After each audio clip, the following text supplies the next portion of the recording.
পুরুষদের ধ্বংসের 8টি কারণ। 1.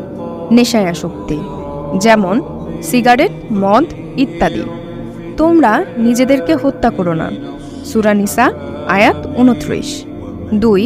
কাঁচা হলুদ ও লাল কালারের পোশাক পরিধান করা, মুসলিম হাদিস 2077। 3. পুরুষ হয়েও গোল্ড অর্থাৎ স্বর্ণ ব্যবহার করা, ইবনে মাজাহ হাদিস 3595, আবু দাউদ হাদিস 4057।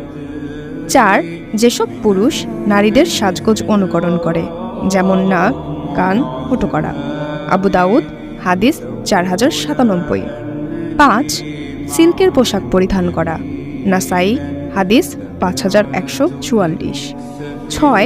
যেসব পুরুষ টাকনুর নিচে প্যান্ট পরিধান করে, রাসূল সাল্লাল্লাহু আলাইহি ওয়াসাল্লাম বলেছেন এটি জাহান্নামী পুরুষের লক্ষণ, আবু দাউদ হাদিস 3140। 7.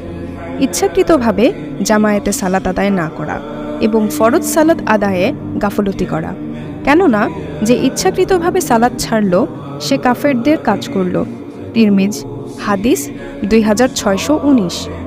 8.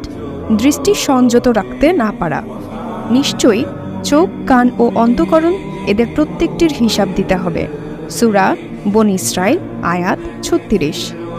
আল্লাহ তাআলা আমাদের সকলকে সঠিক পথে চলার